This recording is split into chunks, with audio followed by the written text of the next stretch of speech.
Shalom, shalom, le peuple de Dieu, shalom. J'espère que vous allez bien, très très bien. C'est le désir du Père que nous allons bien. Le savez-vous, c'est notre slogan. Dieu veut que nous allons bien, très très bien. Oui, c'est le désir du Père.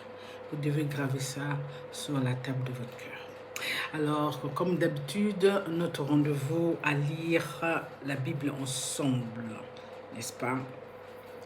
Alors, nous allons prier brièvement et nous allons commencer à lire la Bible ensemble. Merci tendre Père, merci Père de nos pères Abraham, Isaac, Jacob, de permettre encore ce moment d'être dans ta présence afin de lire la Bible ensemble. Seigneur, ta parole nous dit ici, mes enfants meurent manque de connaissance. C'est pour cela, Papa, nous sommes ici afin que tu nous enseignes, que tu nous illumines, afin de comprendre les Écritures, afin que nous ayons cette connaissance, afin que l'ennemi ne nous trompe pas. Merci Père, merci de prendre le contrôle de ce moment.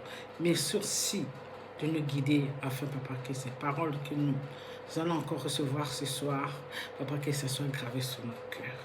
Dans le nom de Jésus, ainsi je prie. Amen, amen et amen. Amen. Alléluia. Alors, comme d'habitude, nous allons prendre aujourd'hui versets 15 et 16 de 2 Corinthiens. Amen. Alors, 2 Corinthiens 15, on va prendre deux versets, 15 et 16, comme je vous disais tout à l'heure, comme d'habitude. Amen. Alors, sans tarder, nous allons commencer. Bénissons la parole de Dieu. Amen. Après cela, Absalom se procure un char et des chevaux et 50 hommes qui couraient devant lui. Il se leva de bon matin et se tenait au bord du chemin de la porte. Et chaque fois qu'un homme ayant une contestation se rendait vers le roi pour obtenir un jugement, Absalom l'appelait et disait: « De quelle ville es-tu » lorsqu'il avait répondu: « Je suis d'une telle tribu d'Israël. » Verset 3, Absalom lui disait: « Vois, ta cause est bonne et juste, mais personne de chez le roi ne t'écoutera. » Verset 4, Absalom disait qu'il n'établira juge dans le pays tout homme qui aura une contestation, et un procès viendra à moi, et je lui ferai justice.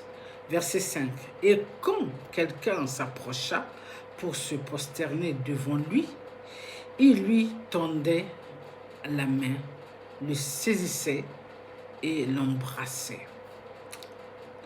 Verset 6, Absalom agissait ainsi à l'égard de tous ceux d'Israël qui se rendaient vers le roi pour demander justice, et Absalom gagnait le cœur des gens d'Israël. Verset 7, au bout de 40 ans, Absalom dit au roi: « Permets que j'aille à Hébron pour accomplir le vœu que j'ai fait à l'Éternel. » Verset 8, car ton serviteur a fait un vœu pendant que je demeurais à Géshur en Syrie. J'ai dit: si l'Éternel me ramène à Jérusalem, je servirai l'Éternel. Verset 9, le roi lui dit: va en paix. Et Absalom se leva et partit pour Hébron.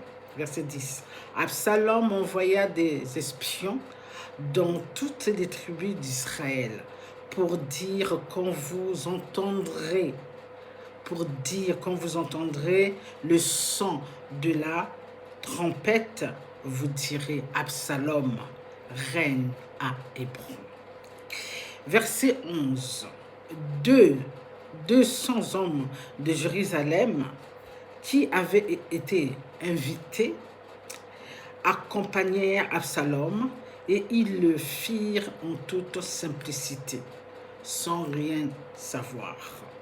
Verset 12. Pendant qu'Absalom offrait les sacrifices, il envoya chercher à la ville de Guillaume Achitophel, le Guionite, conseiller de David. La conjuration devient puissante et le peuple était de plus en plus nombreux auprès d'Absalom. Verset 13. Quelqu'un vint informer David et lui dit, le cœur des hommes d'Israël s'est tourné vers Absalom. Verset 14. Et David dit à tous ses serviteurs qui étaient avec lui à Jérusalem, levez-vous, fuyez, car il n'y aura point de salut pour nous devant Absalom. Hâtez-vous de partir, sinon il ne tardera pas à nous atteindre, et il nous précipitera dans le malheur et frapperait la ville du tranchant de l'épée. Verset 15. Les serviteurs du roi lui dirent, tes serviteurs feront tout ce que voudra mon Seigneur le roi. Verset 16, le roi sortit et toute sa maison la suivait et il laissa 10 concubines pour garder la maison. Verset 17, le roi sortit et tout le peuple le suivait et ils s'arrêtèrent à la dernière maison.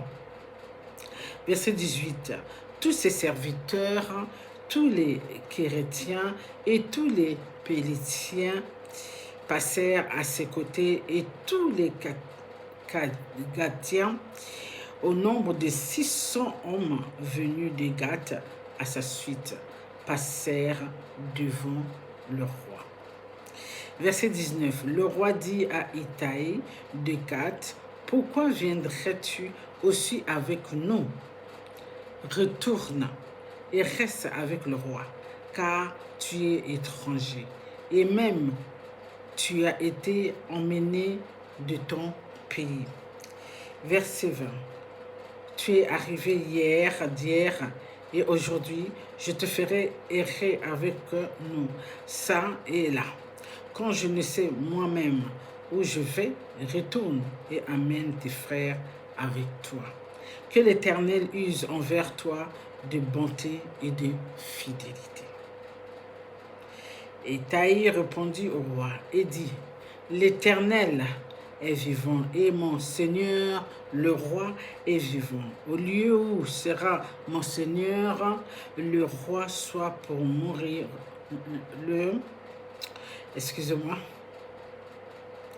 Et Italie se garde, passa avec vous, Jean et tous les enfants qui étaient avec lui. Excusez-moi. Je reviens, verset 21.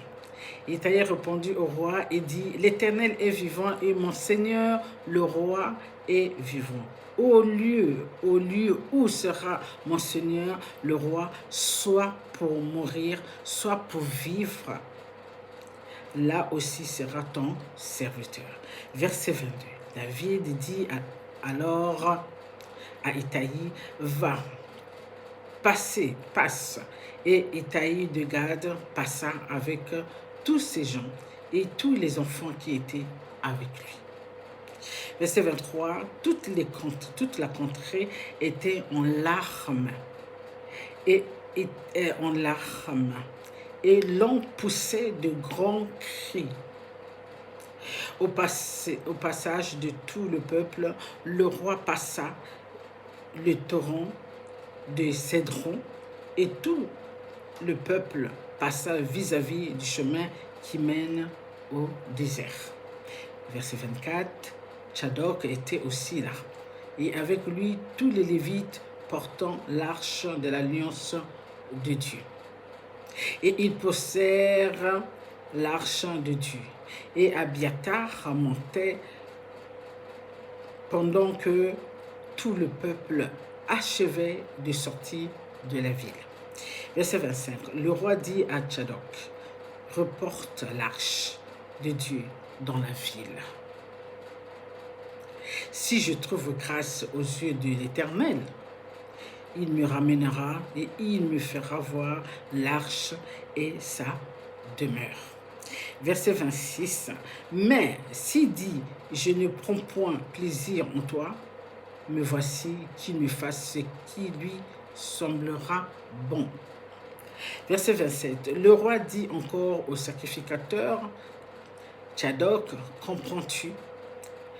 Retourne en paix dans la ville avec Achimat, ton fils, et avec Jonathan, fils d'Abiatar, vos deux fils. Verset 28. Voyez, j'attendrai dans les plaines du désert jusqu'à ce qu'il m'arrive des nouvelles de votre part. Verset 29. Ainsi Tchadok et Abiatar reportèrent l'arche de Dieu à Jérusalem.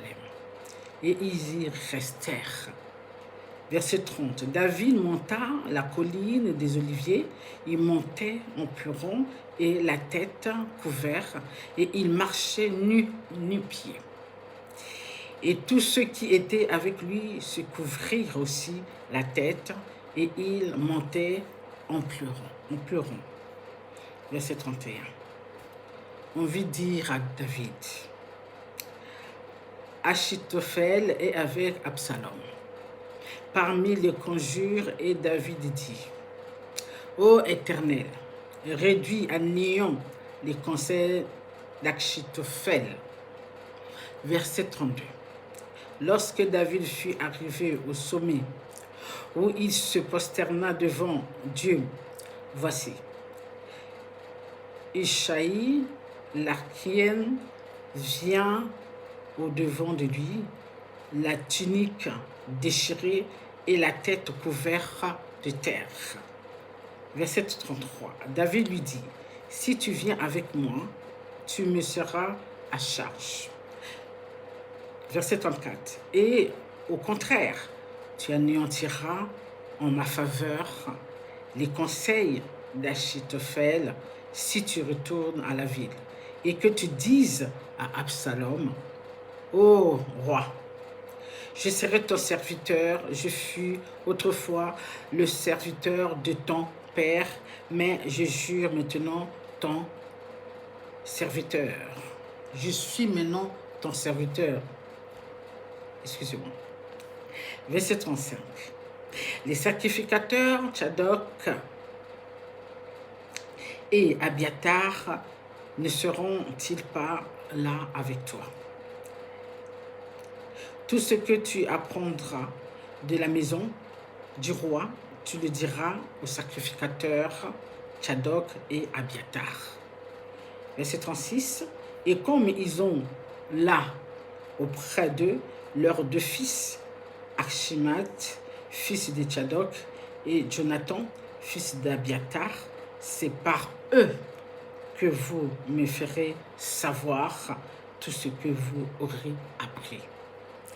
Notre dernier verset de Samuel 15, verset 37, Ishaï, ami de David, retourna donc à la ville et Absalom entra dans Jérusalem.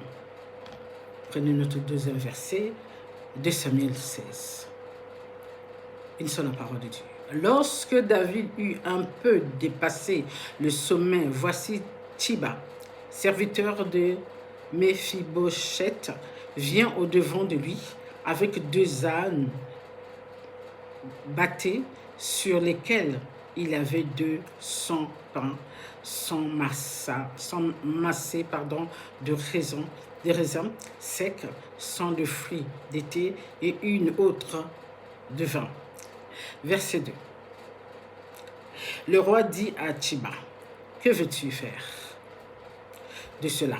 Et Thiba répondit, les ânes serviront de monture à la maison du roi. Le pain et les fruits d'été sont pour nourrir les jeunes gens, et le vin pour désaltérer ceux qui seront fatigués dans le désert.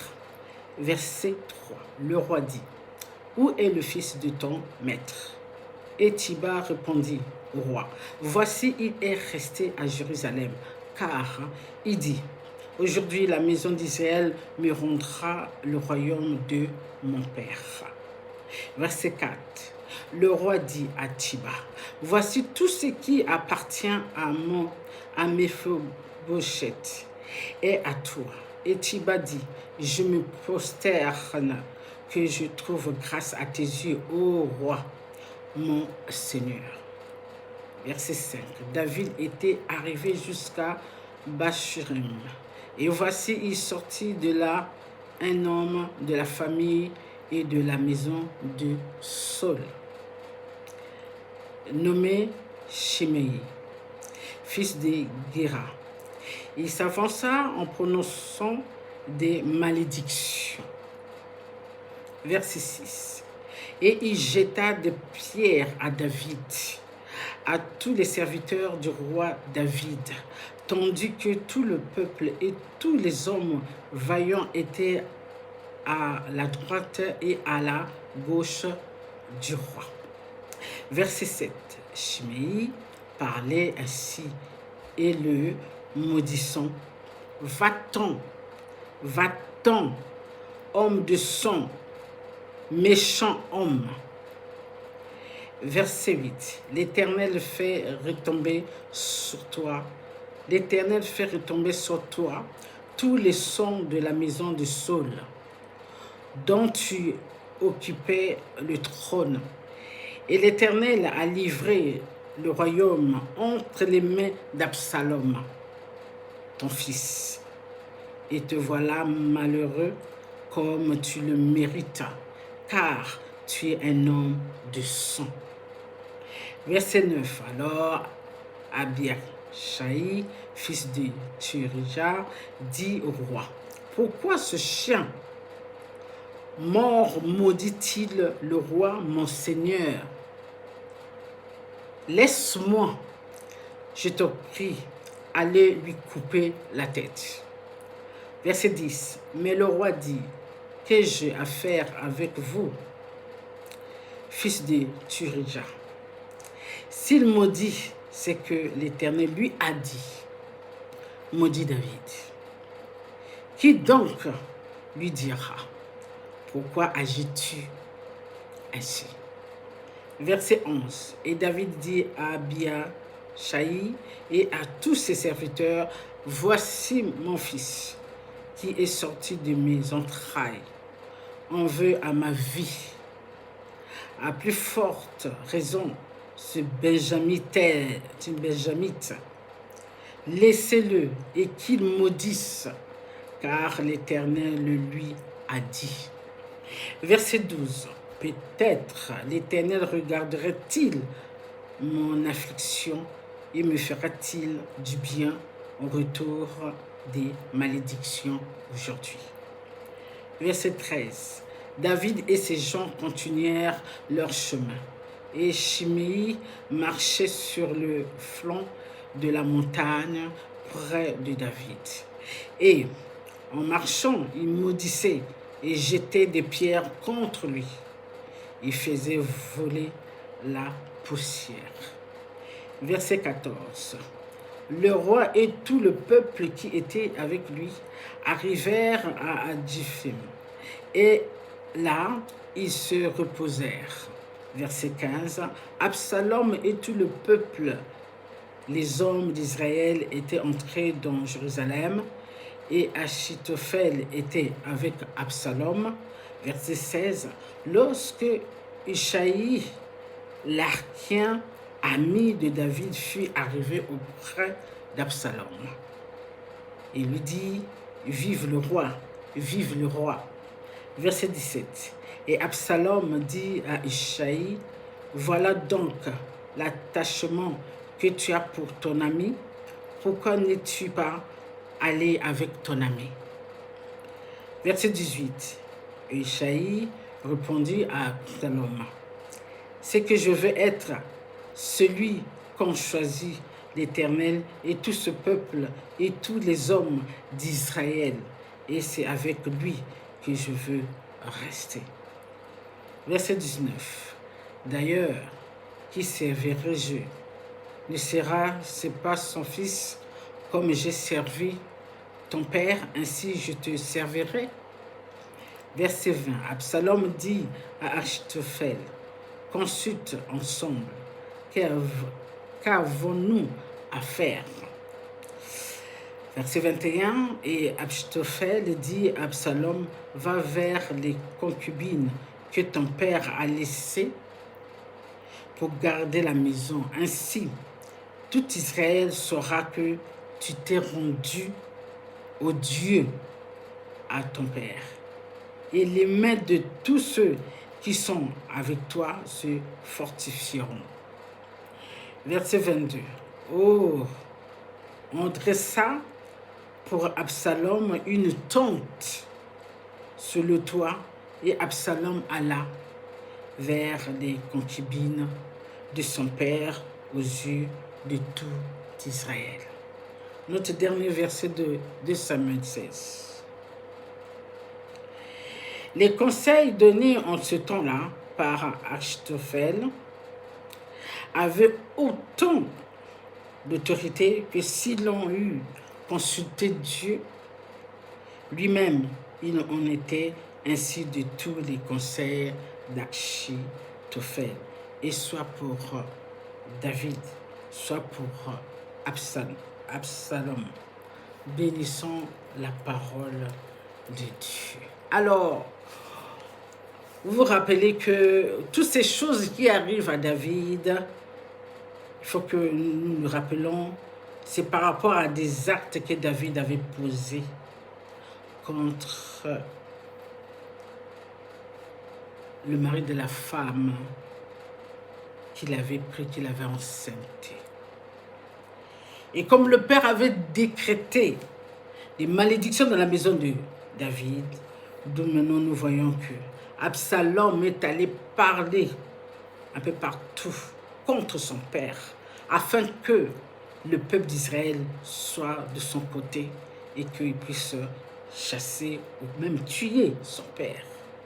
Mais comme David avait cette intuition, avait compris, il a vu comment son fils s'est comporté. Vous êtes témoin, vous avez un témoin dans le sens qu'on a compris, on a lu le récit, on a vu comment il s'est conduit avec sa sœur. Donc, le fait de se conduire comme ça avec sa sœur, a plus forte raison son père, qu'est-ce qu'il peut faire? Il pourra que tuer son frère, son père, afin de prendre le pouvoir. Donc, à partir de ce moment que David était au courant, quand on est venu lui dire ce que Absalom faisait, qu'est-ce qu'il a fait? Il a fui. Il est parti, maintenant s'émigrer ailleurs, dans la montagne, afin que son fils ne puisse pas le tuer, en attendant que Dieu lui-même puisse arranger des choses, n'est-ce pas? Et en partant, comme vous l'avez entendu, et qui apparaît en ce moment-là, c'est un des enfants de Saul, et qui commence à insulter, maudire David. Et comme vous avez compris, David n'a pas voulu faire d'histoire. Lorsque ses serviteurs ont dit, pourquoi un chien mort comme ça vient maudire, vient dire des choses comme ça au roi, et laisse-moi le faire ce que j'ai à faire. C'est vrai que vous avez compris que David dit, non, s'il me maudit, parce que peut-être que c'est Dieu qui a voulu qu'il me maudisse. Je suis qui pour interdire ça? Ils l'ont laissé continuer à insulter David. Et quand David est parti, il a demandé à son conseiller, le meilleur conseiller de ses services, au lieu de venir avec moi, fais demi-tour, va vers Absalom, demande de servir Absalom.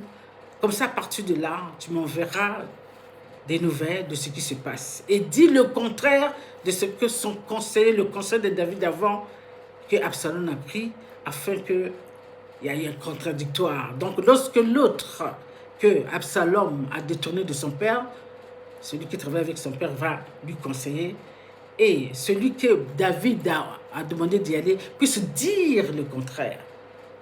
Pendant ce temps, et l'autre serviteur qui conseillait son fils lui a demandé d'aller se mettre à côté des femmes de son père afin que tout le monde puisse voir qu'il a gagné la partie. Alors, on comprend bien que lorsque Dieu décrète, et ça reste pas, je veux dire, ça finit pas tout. Regardez comment ça a commencé. David a pardonné Absalom. David a fait revenir Absalom à la maison, à côté de lui si vous voulez.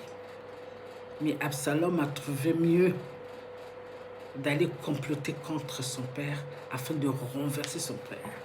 Tout ça, c'est quoi? C'est des conséquences des actes que David a fait par rapport à Uri et prendre Bathsheba, la femme d'Uri, et l'enceinter. Tellement qu'il était amoureux, il a tué Uri. Et Dieu n'était pas d'accord. Vous connaissez la suite. C'est pourquoi nous devons faire attention à nos actes. Oui, vous voyez, ça a pris du temps. Et ça continue encore. David est désemparé. David est obligé de fuir, lui et ses serviteurs et les peuples qui étaient avec lui, pour laisser la place à Absalom. Vous trouvez quand même que c'est pas... C'est que Dieu a voulu. C'est pourquoi lorsque un des fils de Saul, qui était encore dans nos parages, insultait David, David a dit non, laissez.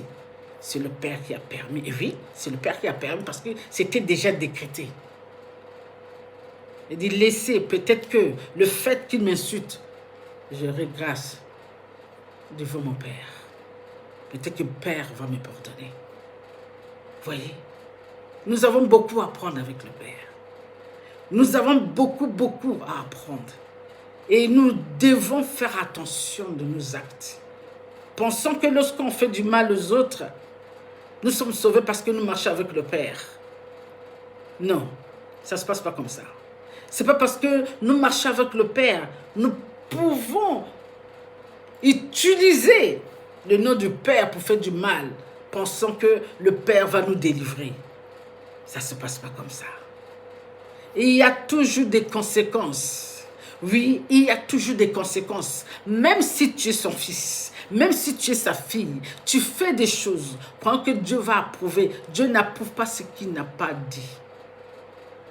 Dieu n'approuve pas ce qui n'est pas dans ses règles.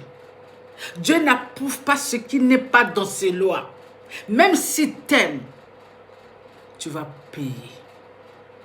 Et selon comment lui-même il voit tes actes, selon comment tu as commencé avec. David a eu la chance parce que David était toujours obéissant. C'est pourquoi Dieu n'a pas voulu tuer David.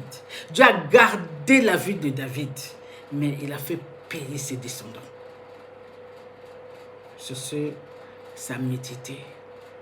Aujourd'hui, ceux-là qui ont posé des actes sont bien. Peut-être Dieu a épargné leur vie, Dieu a épargné leur travail, Dieu a épargné pas mal de choses. Mais les enfants, le Père a dit, 4e, 5e génération. Alors nous devons méditer sur ça. Nos actes, ça va coûter cher à nos descendants ou à nous-mêmes. Donc faisons attention. Faisons attention, changer notre mentalité, changer nos regards, changer nos pensées, une façon de parler. C'est très important. Et éviter le mal, quand c'est poussé de colère, de jalousie, d'envie, de pouvoir prendre, de ravir, de je ne sais pas quoi d'autre. Remettez-vous à Dieu. Père, aide-moi. Les pensées que j'ai là, ce n'est pas tes pensées. Si tu peux me sortir de ces pensées-là. Amen. Alléluia. Sur ce, je vous aime. À la prochaine. Soyez bénis. Bye.